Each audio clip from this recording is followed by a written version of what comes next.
Now, John, today's episode, it's going to be a little bit slightly unusual. We had something sort of carefully planned. First of all, how are you, John? I'm really well, Jason. How are you? I'm great. I just want to explain to everyone what they're going to see here tonight. We have a very special guest tonight, as people can tell from the thumbnail. Dr. Judy Mikovits is going to be joining us at 8 o'clock.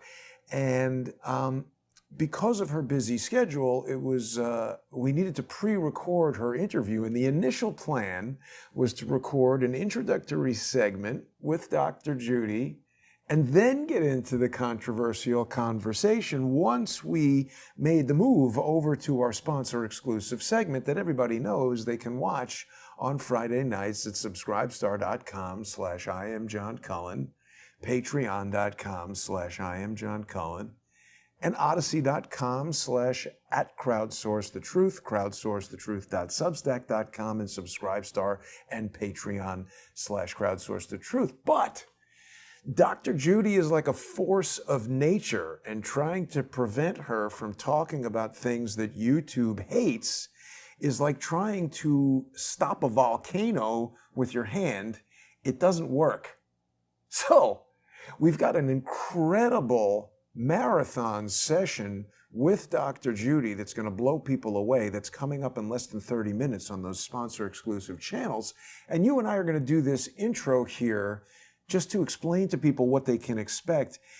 There's chaos going on in New York City. Earlier today, some person named Kai Sanat, who I never heard of, is a Twitch gamer guy, giving away PS5s and whatnot, created this outrageous riot in Union Square. I feel like you got to do something more than give away PlayStations to get this many people into Union Square, but who the hell knows? It looks like another kind of defund the police riot, and I was interested to see that it was scheduled for 3:30 p.m.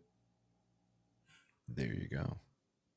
There you go. Crazy. Somebody notify Bill Gates. Let's get him in on this quickly. Wow, that looks great. How many PS5s is he giving away? I don't even know, but you just create a huge riot. The cops are, look at them running around. What are they doing?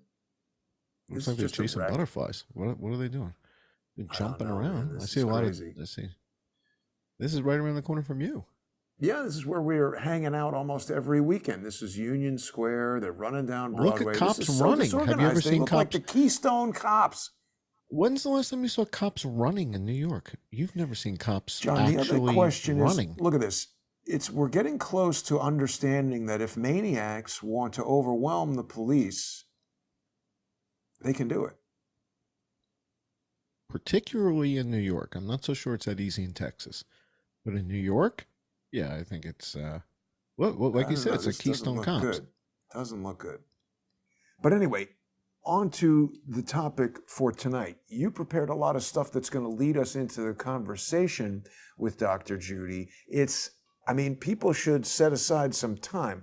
The conversation with Dr. Judy goes for 2+ hours and is jam-packed with information that's going to shock people about some things maybe they did not know, and also about certain social media influencers that Dr. Judy blows the doors off of. Anyway, take us through the deck, if you will, John. You're doing amazingly well on Twitter. Just in between the time you created the deck and now, you're up to 19,000 Twitter followers. Congratulations on that. Yeah, well, last week we talked about how, first of all, that we have to do the public service announcement. So for those of you who are concerned or worried or what have you, the WHO has declared that the pandemic is over, right? So for anybody who's worried about censorship, neither of us are doctors. We don't give medical advice. We don't give advice. Usually you and I are not big advice givers. We don't tell people what to do. We don't tell people you should buy this or buy that or sell this or sell that. We don't tell anybody take this or take that. We don't do any of that. So there's no advice here. And the WHO has said that the pandemic's over. So everybody take a deep breath. We're good to go. We can now make fun of it and tell jokes and stuff like that. Thank God for South Park. All right, so let's go to the next slide.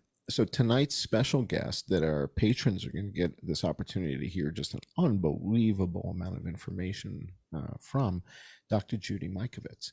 And last week, we talked about how Dr. Judy had just recorded an episode with, I guess it's Brian Rose from London Real TV. Yep. And he does a great job, great production. He's had some huge names on his show. I mean, excellent really suits as well. And he ran for mayor of London. He ran against. But how can an American guy be the mayor of London? I don't think an American could win that position. He's American, right? Okay. Yeah. I don't know. We see mayors from from other nationalities all over. That's true. So is he a British citizen? I guess, I don't know. Discount on the haberdashery. No, he's a very sharp dressed guy. And he does all kinds of lifestyle stuff and whatever. But so Dr. Judy goes on the show. And one of the things that she says on the show is she mentions that she came on Crowdsource the Truth with Jason Goodman and John Cullen. And that John Cullen was sharing this information about how 4,000 people were dying every week in January of 2020 before COVID. And she says this was never really about COVID.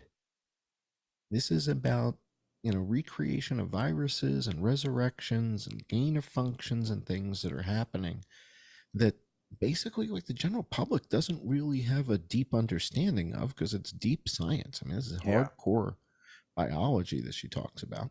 She's super smart. It's like you feel like a dummy when you even just listen to her. That's why I keep asking her. We talk to us like we're in high school or something. Act it like lasts you're for 4 explaining seconds. this to high school and kids. Then it goes right into scientific. Exactly. Yeah. Right. And it's methylated. And I'm like, well, what the hell is methylation? What is that about? Like actual doctors and science people who hear that say, well, now wait a minute. This woman is talking about something.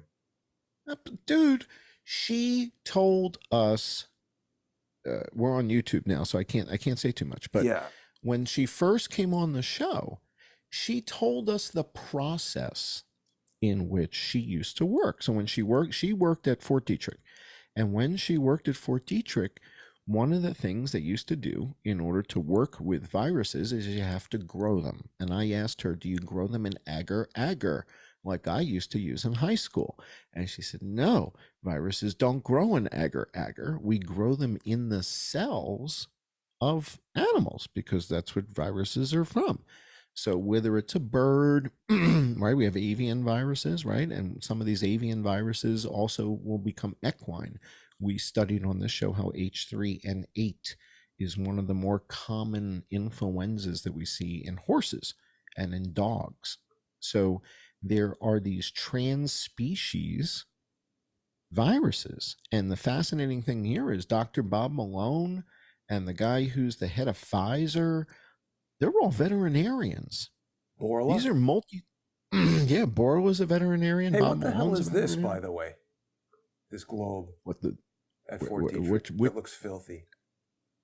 I don't know. I have to ask Dr. Judy what they keep in the big ball. I mean, what is that? Is that a particle accelerator or some kind of weird, this is like some Dr. Octopus experiment in the middle of the thing? What the hell is that? You gotta ask her, what's the big ball on the roof and what are they keeping up there? That's so weird. So the point here is that Dr. Judy gave us an education about the process of working with viruses and how sometimes the medium in which you grow it, kind of like lettuce. I don't know, have you ever you shop at Whole Foods where lettuce is $9 a head.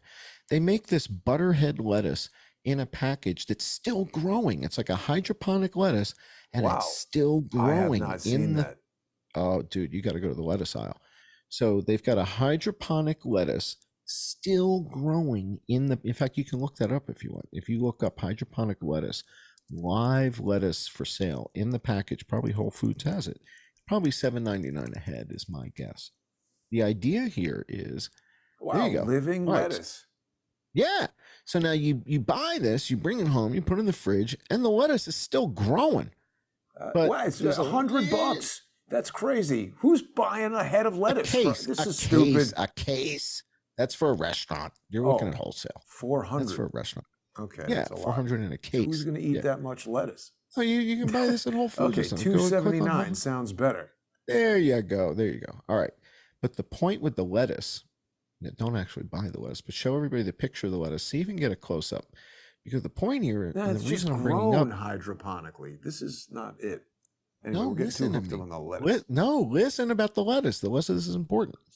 When you buy this lettuce, and people who've purchased this lettuce know exactly what I'm talking about, and they know what I'm about to say.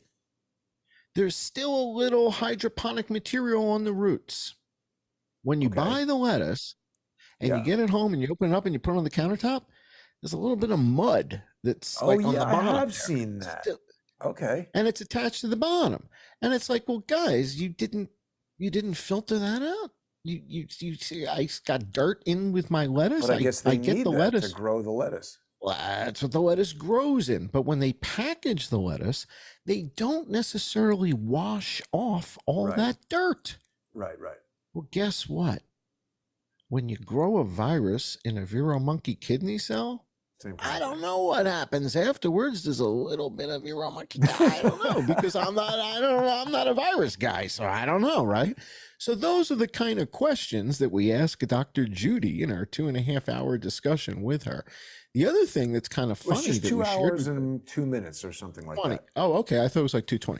Maybe all right. So the other thing that we shared with Dr. Judy, and I thought this was pretty funny to see her face and to watch her facial expressions as we shared this with her.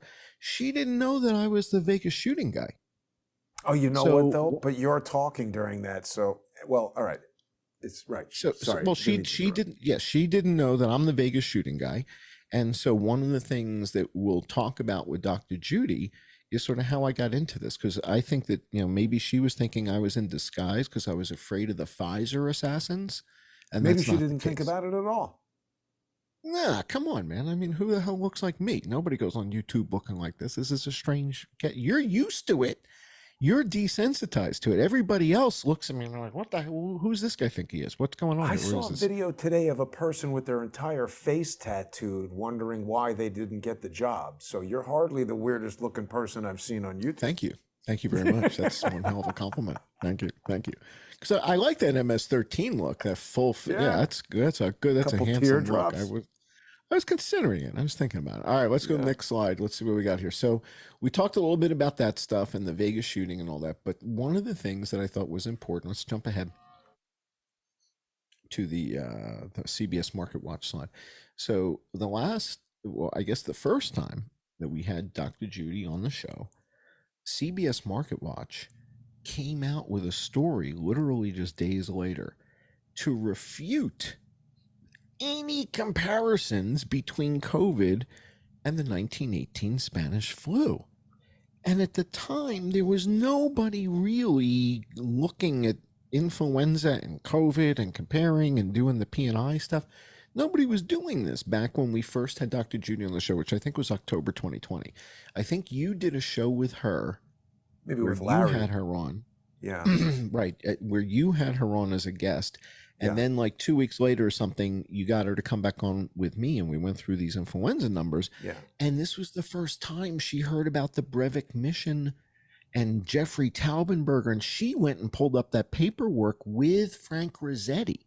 Right. And said to Frank, did you see what these guys were doing in the building next door? Because I said to her, she knows what she's doing, but she might not know about this other stuff. You just brought her in. Did you know Jeffrey? Right. I said, did you know Jeffrey Taubenberger from the cafeteria? You ever bump into this guy with the bad haircut? Did she know? And she's like, no, she didn't. Different project. But different, yeah, exactly. It's like the building next door. And so she pulls up all the history. She pulls up the paperwork on the resurrection, the reconstruction of the 1918 virus. And she goes over with Rossetti. And the two of them are like, no wonder. Now you take that and they've got the gene sequence, right? So we got the AGCT, where we've got all the bits and pieces now. We know how to recreate the thing. We know how to synthesize it. And Yoshihiro Kawaoka at the University of Wisconsin is trying to figure out how to make it 200 times more deadly, just in case the Russians do it first. Yeah. right? So don't so think if the that's the Russians were to make it, well, but that's That's the reason he stated got reason. funded. Yeah. Right? Yeah, that's how he got funded. So Right. the idea is that as a countermeasure, so we need to have countermeasures ready in the event that the Russians were to develop something like this. So this is this back and forth, and it reminds you of the whole nuclear buildup and all that we had with the nuclear war, except now it appears to be happening with biologics, and it's just kind of weird and awkward. So yeah, so Dr. Judy has been participating in a lot of these events with Bobby Kennedy Jr., and she speaks at all these events. And what we were talking about is censorship, and how in some cases well-meaning people who think what they're doing is for the better interest of society end up censoring the wrong information. They mean well. Nobody's really intending to hurt anybody. Nobody wants anybody to die. And yet sometimes censoring information that seems completely inappropriate at the time because you thought the consensus was this, it turns out in retrospect 3 years later, maybe that was a mistake. And so we explore these concepts. We're not saying that any particular decision was A or B, but we explore these concepts and how censorship could be an issue, and how when people like Dr. Judy or me or whomever that's working on a project like this has important information that needs to be brought forward, often it feels frustrating. It feels like we have data that is really material, that really could help the battle, and yet they're too busy with the bow and the arrow and the spears to look at our Gatling gun. Yeah. And that's a frustrating feeling, right? So Yeah. so I often feel, and I think Dr. Judy shares this, that the data that we're bringing, her experiential stories, right, the stuff that she shares with us in this 2-hour interview, Yeah. her experience and my data kind of back each other up. It's like my data is almost hard to believe until you hear her stories. Yeah. And then when you hear her stories, you're like, no, I wouldn't put it past them based on what we've heard. And so last week with our patrons, we looked at illusions. We looked at deception. We looked at how what you think is happening right in front of your eyes is not. And we broke this down, right? Last week for our patrons, I showed everybody how Stephen Brundage does the America's Got Talent winning act, right? He comes in first or second in AGT that year. This is the winning act. And we broke that down for the patrons last week to explain how deception works. It was cool, right? It was, Also, because, it was a great analogy, John, because it's the type of thing that makes a light bulb go off over somebody's head, because you could talk all day about what you're saying, about how this deception involved with the lawfare happening against Trump, and people aren't going to believe it. But when you show them an example like that, where it's, look, everybody knows this guy's not some magical being, he's doing some trick. And when you break it down and show them your logical approach to figuring out something that seems so much to be one thing, but is actually something else, I think it's an extremely powerful analogy. And if people haven't seen last week's show, now is an excellent time to become a sponsor on subscribestar.com/IamJohnCullen, patreon.com/IamJohnCullen, or odyssey.com/@crowdsourcethetruth, crowdsourcethetruth.substack.com, or Subscribestar and Patreon/crowdsourcethetruth. Indeed. This was also a fun week because I think we found a Chinese lab operating underneath an overpass or something in some really strange spot. And I was thinking, I've been talking about making these little miniature horses and all kinds of colors in the rainbow that smell like marshmallows, right? I think that would be fun. Isn't this like the perfect site, right? I mean, the rent, this can't cost more than $2,000 a month. This is a lab. It looks like that's the lab. So this is where they're running a lab. Now the fun part, but here comes the fun part. The fun part's always the part that the media and the news never tells you, and that's on the next slide. And that is that the lab is run by a public company. and it's What? right. So this is a publicly traded company in China, and Wow. it's and it's their operation, and yet you Oh never yeah, saw this on the news. Prestige Biologic. Actually, we had a guest on Lee Stranahan's show on Tuesday who was speaking about this. And I don't know, Lee, first of all, this looks like Korean that they've got written up here, but it's a Chinese company. And, They've got a Korean operation. They're in Korea. So they're in Korea, they're in China. I got multiple slides. I got 3-4 slides. Keep going. I got on them, just on them. Yeah, this is them. Wow. This is like a company.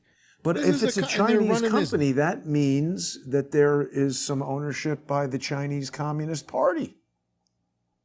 And they have biolabs here in California. Fresno. Dude, they had 900 humanized mice. Humanized mice are expensive. And it takes a couple years to cultivate them. They said that thing has been there like 5 years. That's why they're expensive. That's why they're expensive. So humanized mice are expensive. They're not easy to keep. Okay? They had 900 of them. 900 humanized mice, or 800. What does that mean, humanized, John? If you inject a humanized mouse with COVID and then send it running around, let it eat your cereal so that you're like, you ever have a thing where you like maybe, you might not realize that there's been a rodent intrusion in your house until you discover something disgusting. So I'm saying if a mouse... I lived in Brooklyn. I lived with rodents. I lived in Brooklyn. Right. Bro. So I'm saying if you infect a rodent with COVID and it's a humanized mouse, can it then go and spread COVID through a city? And is that a biological warfare tactic? It's funny because it's a good question. It's a reasonable question. And the funny thing that I see on Twitter all the time, and this is, again, this is like the Andrew Kaufman type conversations about, do viruses exist? Yeah. What I see on Twitter quite frequently are people talking about how it was spread with inoculation products. And I disagree with that. My feeling is viruses do what viruses do all by themselves. They don't need your help. It's narcissistic if you think one of these deadly viruses needs our help. But they've if they been made around for hundreds of millions of years. But wait a minute. Yeah. COVID, we saw that study that got pulled that said uncanny similarities, blah, blah, blah. So I'm just saying if they want to and there's also been conversations, I don't know if this has been confirmed or denied, but we've heard scientists speaking about the possibility that certain viruses could be genetically engineered to target certain groups. So if they do that and then inject it into 900 mice and release them into Los Angeles or New York or whatever. Hang on. Does that spread the disease? So you have to separate, is it possible from is it likely? I'm not saying that's what happened. I'm just saying we've got a biolab here with 900 mice in it. What the hell are they doing? No, it's definitely not good, right? Definitely not good. However, let me go back to this point for a second. We'll wrap that up and come back to the 900 mice and the lab, because the lab is fun. When people think that this last pandemic that was 7 million people passed away from, people think that it was primed by inoculations. And many people think it was primed by influenza inoculations in 2017, 2018, 2019. My feeling is different from that. And it's important we say this here on YouTube because I'm debunking that crap, basically. What I'm suggesting is viruses do what viruses do. They're really good at it. That's what they do. And they've been doing it for 600 million years. Herpes simplex virus is 600 million years old. They know how to do this. They don't need our help. And when you think they need our help, that's like us thinking that, Afghanistan needs our help. Libya needs our help. You see what happens? It never works out well. Never works out well. But a fire does what it does and doesn't need our help either. That doesn't mean that somebody didn't light a match and throw it into the garbage can and then walk away. Correct. I agree with that, right? So we know they went to Alaska, dug up a 100-year-old dead body with garden. So we know that. My point is, you don't I like to keep the story as Okay. tight and simple What as is a possible without humanized mouse? variables like shots and mice running around the city. Yeah, I don't What think you is a need the mice to humanized spread COVID. mouse? That's a good question. Um, they take these mice and I think they breed into them certain properties so that from a viral perspective, they can accomplish the objectives they're looking to accomplish quicker and more easily. And that's why these things are so expensive. A What does it humanized say? mouse is a mouse carrying functioning human genes, cells, tissues, and or organs. What? So Humanized how is mice this are different? commonly used as How, small animal models in biological and medical research. Wow. so other than the physical appearance, how is this different from my first ex-wife? It's a little shorter. Yeah. That's what I'm saying. Other than the physical appearance, it sounds like it's the same thing. Yeah.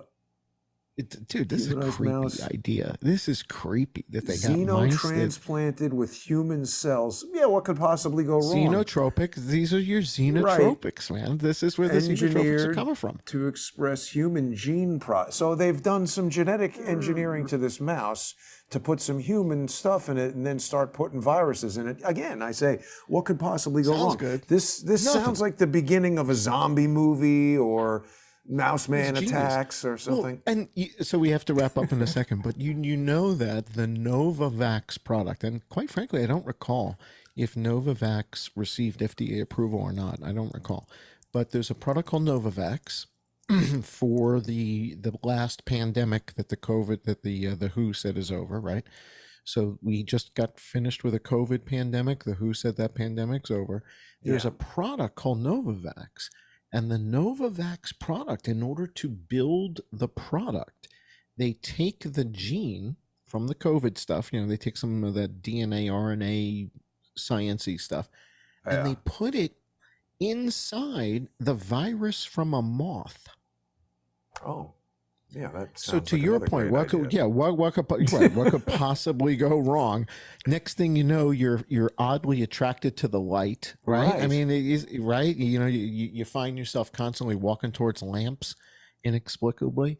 You're right, though. We Dude. do have to wrap it up, though, because we got to get Dr. Judy's special segment started. So people are going to be able to join us, John, on subscribestar.com/IamJohnCullen, patreon.com/IamJohnCullen, odyssey.com/@crowdsourcethetruth, crowdsourcethetruth.substack.com, and subscribestar.com and patreon.com/crowdsourcethetruth. Don't forget, John has a separate interview with Dr. Mikovits coming up soon. People are going to be able to get that on subscribestar.com/IamJohnCullen or patreon.com/IamJohnCullen. We'll see everybody in 5 minutes. Stay with us. You do not want to miss this epic, historic interview with Dr. Judy Mikovits. Thank you, Dr. Judy, for joining us earlier. We'll see everybody in a few minutes.